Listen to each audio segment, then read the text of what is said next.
Ah, les Templiers, un mot qui nous a toujours fait rêver. Les moines, soldats, les combats en Terre Sainte, et puis leur fin tragique, sous l'égide de Philippe le Bel et du pape Clément V. Pourquoi Philippe le Bel en voulait-il après l'ordre? Et pourquoi a-t-il réussi à le faire disparaître? Vous voulez savoir? C'est après ça!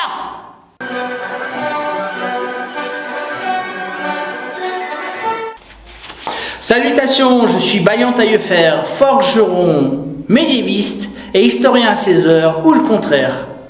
Ici, nous sommes dans une des salles de la commanderie de Vaour, dans le Tarn.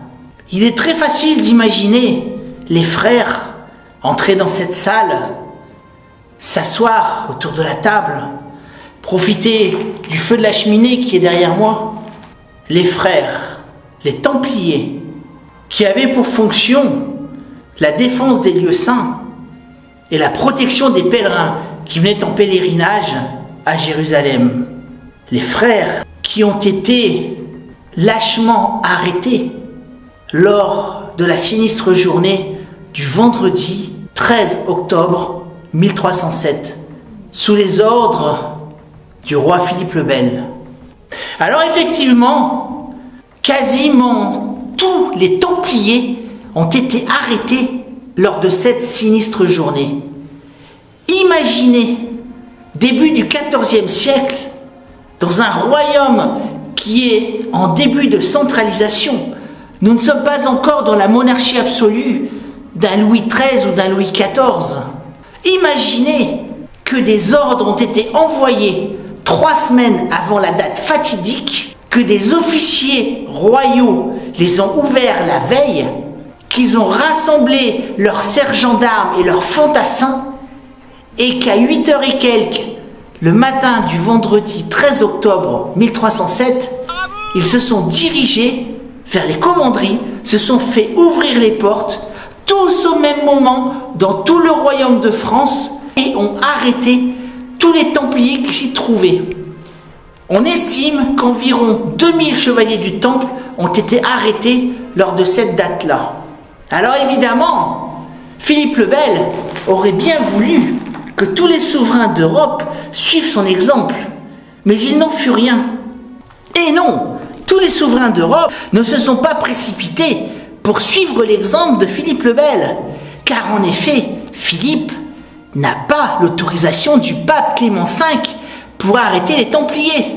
Alors peu de temps après, au mois de novembre, Clément V va réunir un concile pour essayer de trancher le dilemme suivant.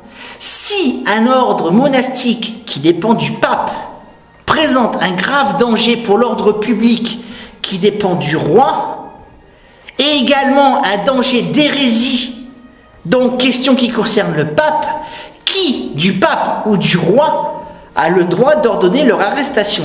Pour Philippe, la question est nulle et non avenue. Il en a décidé lui-même. Et il va faire en sorte que le pape soit obligé d'accéder à ses desiderata. Alors pour commencer, c'est très simple.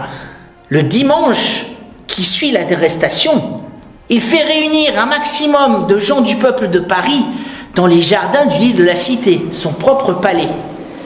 Et là, avec l'aide de moines des ordres mendiants, dominicains et franciscains, il fait expliquer par ses juristes pourquoi les Templiers ont été arrêtés. Mais en l'occurrence, il n'a pas besoin de beaucoup d'arguments pour parvenir à l'adhésion populaire. Car en effet, en ce début de XIVe siècle, les Templiers ne sont plus vraiment aimés. Car si pour justifier son arrestation, Philippe a excipé des arguments suivants, hérésie et crime contre nature, c'est-à-dire sodomie, c'est-à-dire homosexualité, il faut comprendre que les gens baignent dans un climat anti-templier. C'est-à-dire que d'abord, les Templiers sont riches, extrêmement riches, d'abord par leur possession foncière et par leur agriculture, qui est quasi miraculeuse pour l'époque, et ensuite par leur rôle de banquier, parce que les Templiers gardent en dépôt les biens des plus riches, dans l'enclos du temple par exemple, et les rois dans toute l'Europe sont leurs clients, Et ensuite, ils pratiquent l'usure. Souvenez-vous, l'usure est interdite par la religion chrétienne, parce que le temps appartient à Dieu. On ne peut donc pas faire travailler le temps pour gagner de l'argent. C'est anathème. C'est pour ça que d'ailleurs, prétexte, Philippe le Bel a fait chasser tous les Juifs de France peu de temps auparavant. Alors évidemment, pour ceux qui ont des projets et qui veulent se faire prêter de l'argent, ils n'ont plus recours qu'aux Templiers pour le faire, contre évidemment un taux d'usure. Pour justifier les choses et pour convaincre une Église largement hypocrite à ce sujet, on va expliquer qu'il s'agit du principe d'intéressé. Quoi qu'il en soit, le petit peuple éprouve une certaine haine par rapport aux Templiers. Les Templiers ne se battent plus, ils sont très bien nourris, contrairement au petit peuple, et ils ont beaucoup d'argent à dépenser, notamment dans les tavernes. À l'époque, on dit « boire comme un forgeron » et « boire comme un Templier ». Ça veut bien dire ce que ça veut dire. De même, on dit toujours « méfie-toi du baiser du Templier ». Souvenez-vous qu'à cette époque, il y a le baiser chaste, le baiser que les chrétiens vont s'échanger pour se prouver leur amitié et leur foi. Alors, quand un Templier veut s'approcher pour vous embrasser, on va dire qu'il a parfois les mains un peu baladeuses. D'où le mot « méfie-toi du baiser du Templier ». Dans la croyance populaire, les Templiers sont qualifiés de tous les maux. Ils seraient hérétiques, ils adoreraient des espèces de reliques bizarres, des têtes humaines, des chats, des démons. Ils se seraient éloignés du Christ et de la religion chrétienne, dont ils se moqueraient d'ailleurs des sacrements, ce qui est extrêmement grave au Moyen-Âge. Et ensuite, ils auraient ce qu'on appelle un commerce contre nature entre eux.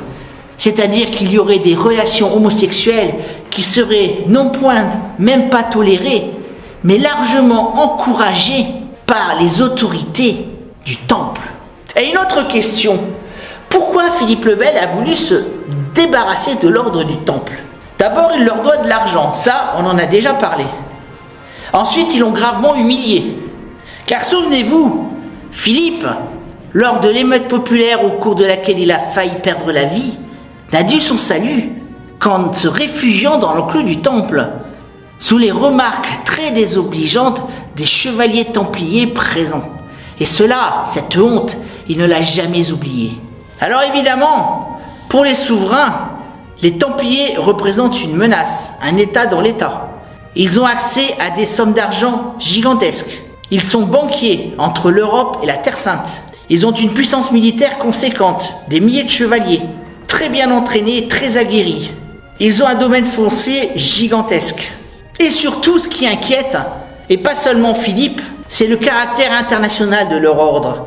Déjà, le roi d'Aragon les a vivement critiqués lorsqu'ils ne lui prêtent pas de chevaliers pour partir à la guerre contre les Maures en Espagne. Et un cas de conscience se pose. Imaginons qu'un souverain chrétien fasse la guerre à un autre souverain chrétien.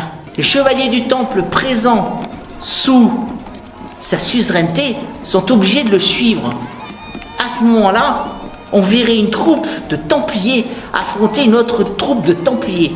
Que ferait l'ordre dans de telles circonstances? Et il y a encore un autre argument.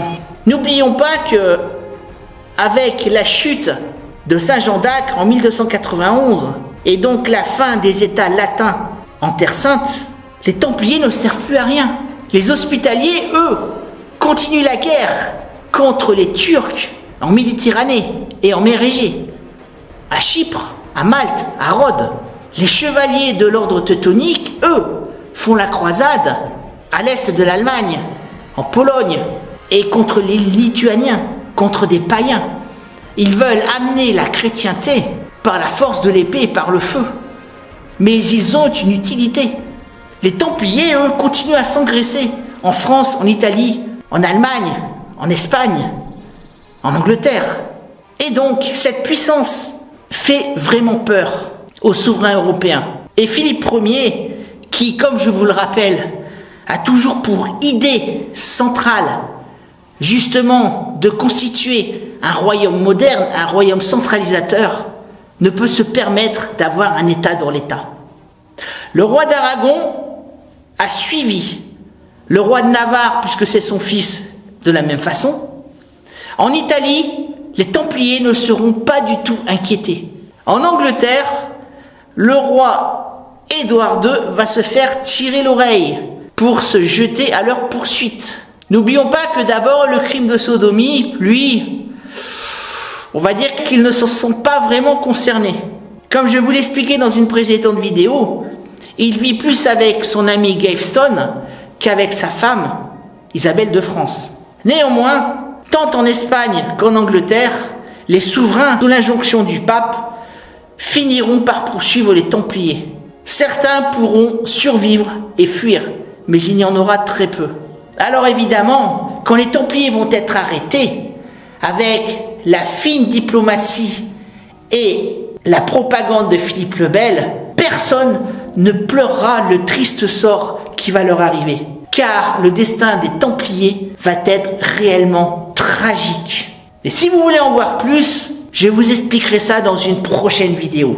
Si cette vidéo vous a plu, vous pouvez m'encourager en vous abonnant, ça ne vous coûte rien, c'est gratuit et c'est très important pour moi. Vous pouvez aussi liker et partager. Et je vous dis à bientôt pour une prochaine vidéo. Et comme vous le savez, l'histoire, c'est toi qui l'as fait.